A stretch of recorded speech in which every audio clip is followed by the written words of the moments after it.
Okay, we'll call the meeting to order, and our first order of business, we're going to do the election of officers for 2023 for the Commissioner Board. Look for a motion. Is it wrong to nominate myself? Can You're you allowed to Okay, make a motion. I'll nominate Brad Jackson as president and Bob Conley as vice president for 2023 officers. I would second that. So we got a Your motion. mic's not on. Better turn on my mic, sorry about that. We've got a motion and a second. All those in favor signify by saying aye. Aye. Aye, motion carries. So Okay. from there, switch Do we spots. need to officially switch spots or not? I can work from either place. There you go. All right. Look for a motion to approve the claims and the minutes. Make a motion. Okay, we have a motion. All those in favor? Aye. This is going to be pretty straightforward, just two of us. Yeah. Okay. Daryl. Good morning. Good morning. Morning, Steve. Good morning to all, and welcome to a new year. The commissioners have recognized for this month's Veteran of the Month, Gerald, as most of you know him as Jerry Hogan, is a native of Warsaw, a graduate of Warsaw Community High School. He received his appointment to the United States Naval Academy. It's a pretty big deal. It's first one from the community high school. Upon graduation, he was commissioned as an officer in the Marines. I'm glad to see that. As a Marine, Jerry served in Quantico, Virginia, Okinawa, Philippines, Camp Lejeune, and Lansing, Michigan. He participated in Operation Frequent Wind, which many don't, it's not a topic in our history together, but you know the events, and that was the evacuation of Saigon, which is a pretty big deal because it was a hip shoot, meaning the planning was very quick and they had to execute on a short notice. He served in South Vietnam, and he earned the Vietnam Service Medal, Armed Forces Expedition, and the Marine Corps Expedition, and also the National Defense Service Medal. He served active duty for 6 years, reaching the rank of captain before resigning his commission to pursue a civilian career in life. Jerry spent 20 years in management positions, primarily in electronics component industry, until he founded his own company in 2000. In this role, Jerry trained hundreds of people in leadership, sales, process efficiency, and behavioral analysis. Since 2020, Jerry has been happily semi-retired. I know what that means. Yeah. He enjoys spending time with his wife, Sally, and their golden doodle, Winston. Sally and Jerry raised 7 children, and they have 11 grandchildren and 2 great-granddaughters. Jerry is a VFW life member of 1143, and he's been a member of the American Legion Post 49 for 36 years. He's also a member of the Marine Corps Association and naturally the United States Naval Academy Alumni Association. He also volunteers his time and energy in supporting active and reserve troops. He is a former commanding officer to the Warsaw Unit of Indiana Guard Reserve. He served for several years as an area blue and gold officer as part of the missions support unit of the Naval Academy. He served as the State Senate's Military and Veterans Affairs Commission and was a captain in the Civil Air Patrol. Jerry currently serves as the area vice chair of the employer support of the Guard and Reserve Department of Defense organization, which serves as a liaison between the National Guard and Reserve service members and their civilian employees. That's a tough challenge. This organization is tasked with ensuring the service members and employees understand and adhere to the rights and responsibilities under the Uniform Service Employment and Reemployment Rights Act, which is often challenged in many, many different ways. Ladies and gentlemen, I give you the Commissioner's choice for January Veteran of the Month, Jerry.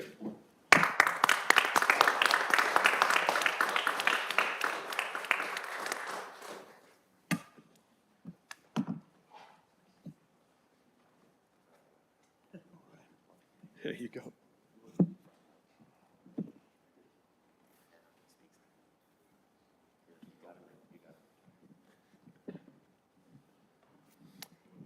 All right, here we go. The Casa County has awarded the Veteran of the Month to Jerry Hogan in recognition for his outstanding contributions to the mission of serving the people of the United States and the residents of Casa County and the honorable service as a member of the United States Marines. Congratulations. Thank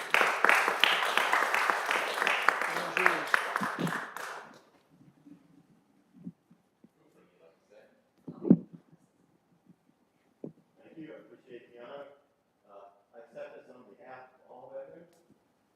All who served are worthy of our respect and our recognition.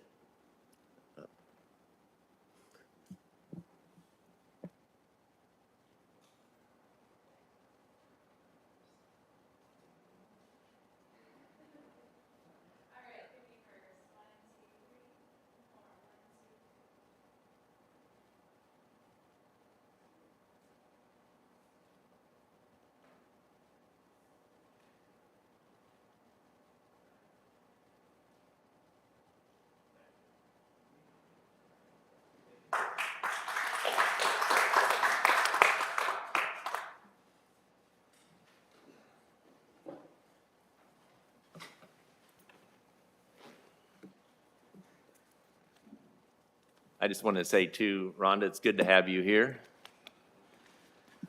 I'm happy to be here. Thank you. Well, thank you very much. Steve?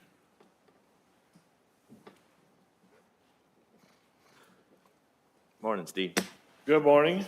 I always like to start the year off with something pretty simple.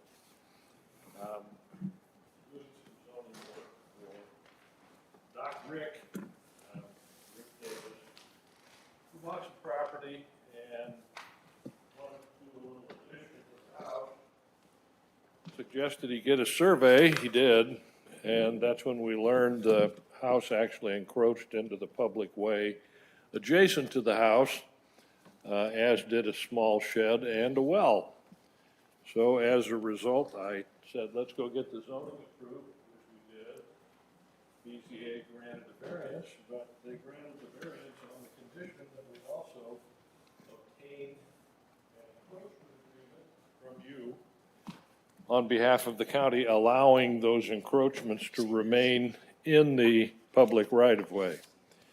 Now, there's not much in that public right-of-way. It's just a grassy strip that he and the neighbor maintain. We didn't even think about asking to vacate it because it runs to the water's edge. And we've been there enough times to know better. As a result, we're asking that the encroachment that's shown on the Walker survey, and I gave you an enlarged one so you could see how minimal it is, be allowed to remain. The shed, which is right on the line, which means it's either over or not over, but we can't tell. And also the well that serves the cottage, which is marked on the survey attached to the encroachment agreement.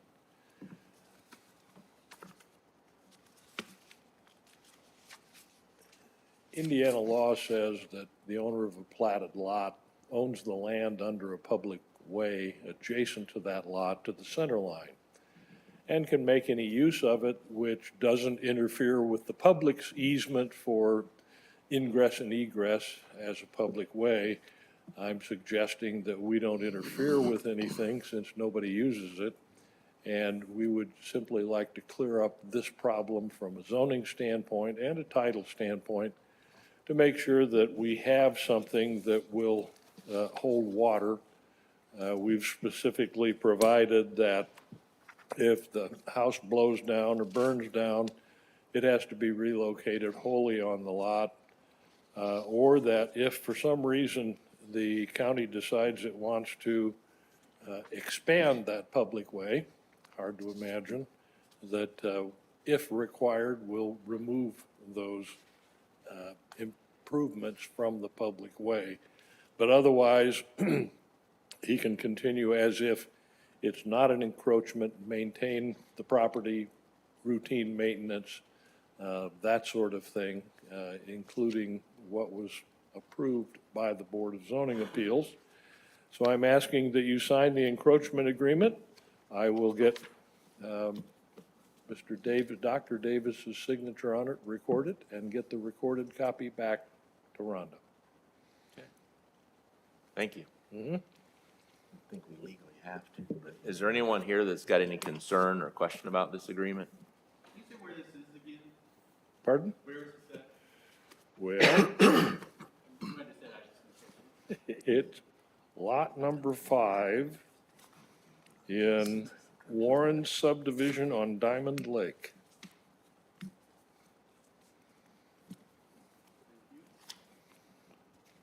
And if you give me a long enough time, I could give you the address.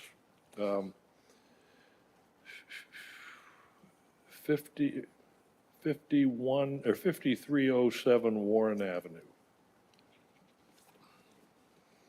Thank you. Okay, so anyone with questions or concerns about this agreement? Okay. Entertain a motion. I'd make a motion that we approve the encroachment agreement as written. Okay. I would second that. And all those in favor? Aye. Aye. Trying to see where we need to.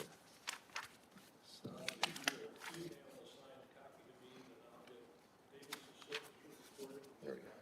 Page 2. I don't need 2 copies or not.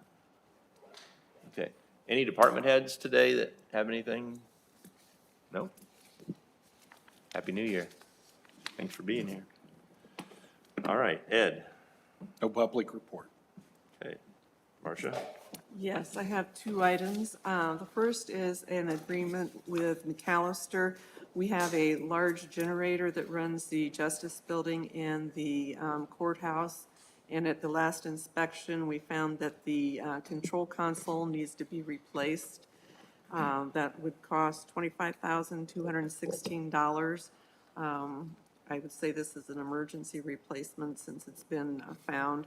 If the generator went down and we didn't have that automatic electricity, it would be not a good thing to happen, especially with the jail and the dispatch center. I'd make a motion that we approve the repair of the generator control panel. I would second that. All those in favor? Aye.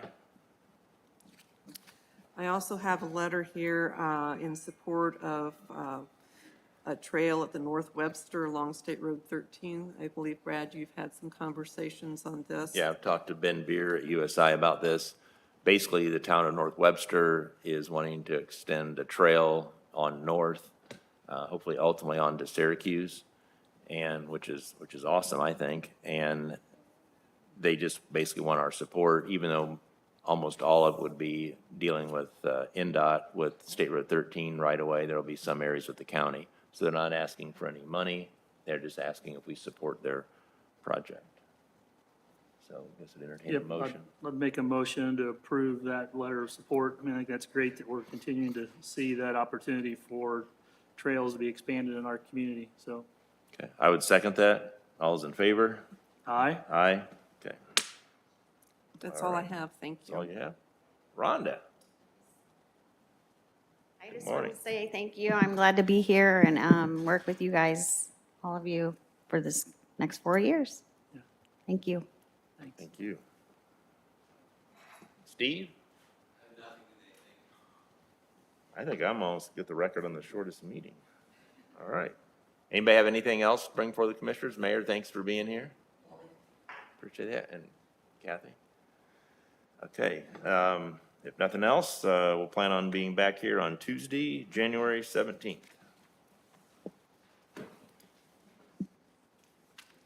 get that letter? Is there any chance she wants 2 copies of this signed or not?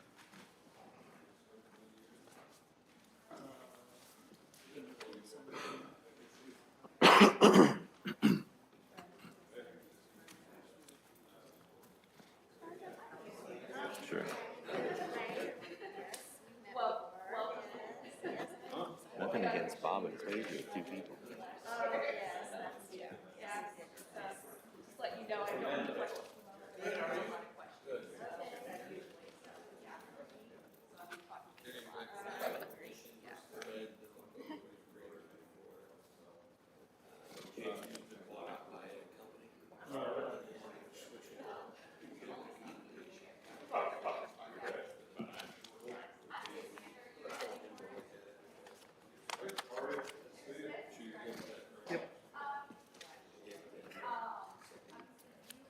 Oh, you already did it? I have a problem with that.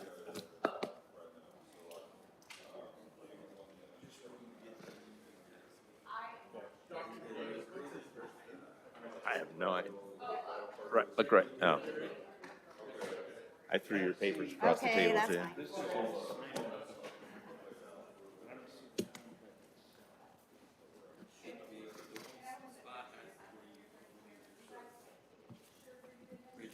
So you guys already signed this one. You already signed the encroachment. Yeah. So Do you need one, we want more of an official copy signed?